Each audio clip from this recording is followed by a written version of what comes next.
Afinal, o que é a PEC 55? A PEC 55, ela estabelece um teto para gastos primários, ou seja, aqueles gastos essenciais para a sociedade brasileira, os gastos com saúde, com educação, com ciência e tecnologia, com assistência social, com previdência, enfim, os gastos do governo federal como um todo, menos os gastos com juros da dívida. Como é dividido o orçamento da União? Vamos ao exemplo com números de 2015. Em 2015, o orçamento, as receitas totais do governo federal foi da ordem de 2 trilhões e 700 bilhões. Desses 2 trilhões e 700 bilhões, o governo pagou 960 bilhões em juros. Vamos imaginar que o orçamento seja uma pizza.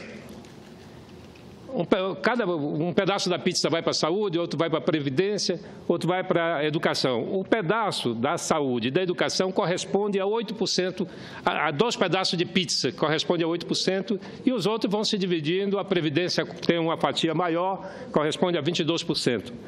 Os gastos com juros é quase a metade da pizza. No entanto, a PEC não altera, não estabelece teto para os gastos com juros.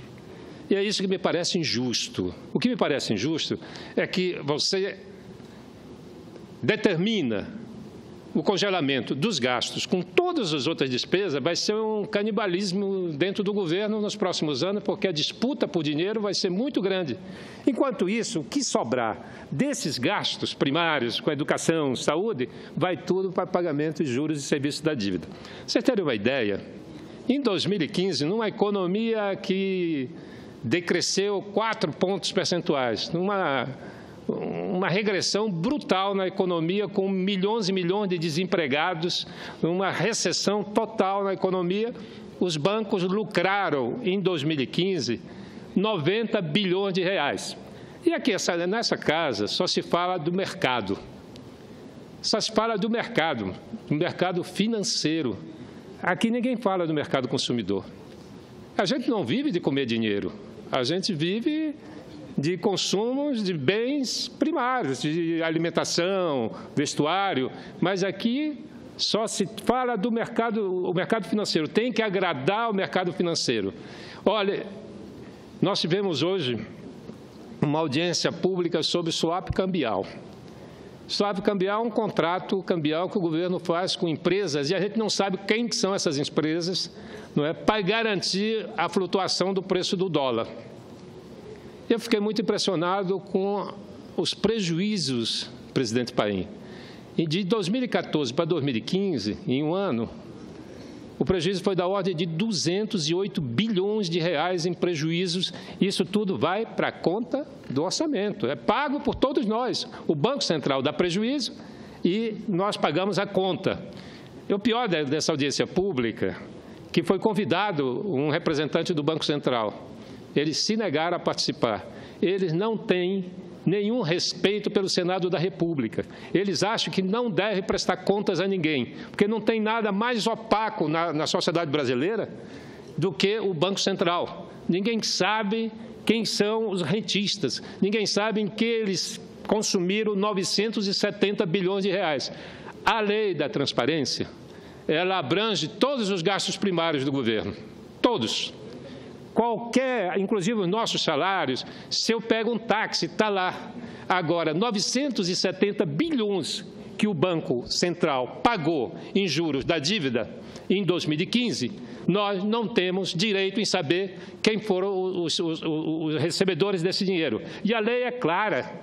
Todos os entes públicos, a Lei Complementar 131 é clara, todos os entes públicos são obrigados a publicar pela Rede Mundial de Computadores todas as suas receitas e todas as suas despesas detalhadas. Mas o Banco Central não é o Banco Central do Brasil, é o Banco Central do mercado financeiro.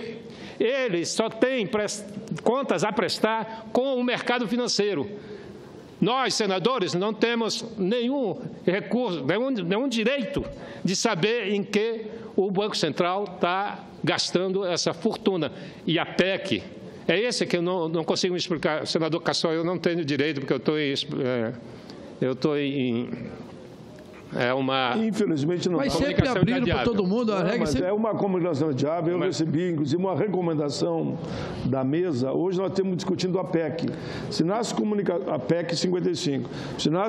Vou descontar seu tempo. Viu? Obrigado. Se nas comunicações inadiáveis eu assim permitir, o debate tem que ser na comunicação longa, que é 10 minutos. O único que eu estranho, e eu respeito Vossa Excelência, presidente senador Paim, só que a gente sempre assistiu aqui e viu os nossos colegas sempre fazer uma parte, especialmente quando fala sobre o juro aí, que infelizmente, do jeito que nós vivemos nesse Brasil... Eu não posso abrir por recomendação da presidência. Eu abriria. Então eu espero que a presidência e os assessores que estão aqui na casa, essa regra, a partir de hoje, seja para todos, porque o dia que eu estiver aqui e liberarem para outro comunicação inadiável, pode ter certeza que vão ter encrenca com o senador Ivo Cassol. Eu estou descontando o seu tempo, vou lhe dar mais 5 minutos pela parte que hoje.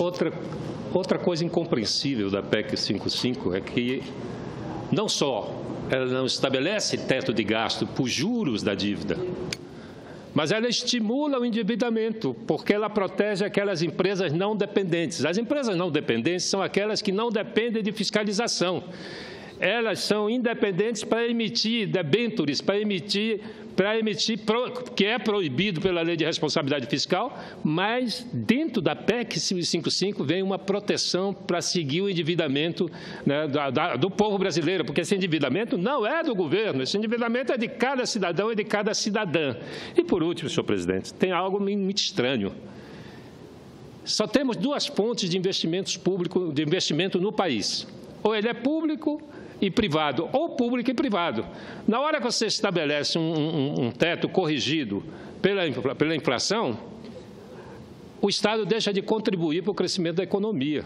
Numa situação de recessão, essa PEC vai aprofundar a recessão. Pelo menos essa é a minha compreensão. Não sou economista, mas se o Estado é o grande investidor junto com o setor privado, na hora que o Estado deixa de investir, porque o teto abrange os investimentos em infraestrutura, vai atingir a geração de empregos, vai atingir a economia como um todo. E isso é muito grave. O setor privado, qual é a crença? A crença é de que, congelando os gastos primários e garantindo mais pagamento de juros, o mercado vai funcionar, a economia vai reagir. Não vai. O que vai reagir é o mercado financeiro. Mas o setor produtivo não vai emprestar dinheiro nesses juros exorbitantes, que o Banco Central não consegue explicar por que nós pagamos uma taxa de juros de 14%. Em nenhum país do mundo isso acontece. A taxa de juros de 14% inibe qualquer empreendedor de tomar dinheiro emprestado. Então, essa política implementada pelo governo Temer vai na contramão da saída da crise. E aqui, nesse plenário, se debatia que o impeachment era necessário para resolver a crise econômica. E eu reafirmava e volto a reafirmar, e aqui várias vezes defendi, o impeachment não é a melhor alternativa. O impeachment vai aprofundar a crise. E o que nós estamos vendo no Brasil é o aprofundamento da crise. Por último, senhor presidente, eu tenho aqui um manifesto aos senadores do Estado do Amapá, encaminhado pelo Fórum Municipal de Educação, que reúne 40 e tantas entidades da sociedade civil, onde eles elencam o descontentamento deles em relação a essa PEC e pede o nosso voto contrário. Eu fui eleito pelo povo, eu não fui financiado por banco, não tem financiamento bancário na minha... Pode olhar na minha conta lá no TSE. Aliás, eu não fui financiado, meu financiamento foi gente do povo. Então, eu estou absolutamente livre, não fiz parte do governo anterior e quero distância desse governo que está aí. Portanto, o meu voto vai ser contra a PEC 55. Eu vou votar contra a PEC 55, atendendo às reivindicações do povo do meu Estado, daqueles que me elegeram e também, evidentemente, aqueles que me pedem pelas redes sociais de todo o Brasil, que deem um basta nessa PEC, que não permita que ela seja aprovada, porque seria governar de uma forma ilegítima para os próximos 20 anos, e isso é inaceitável.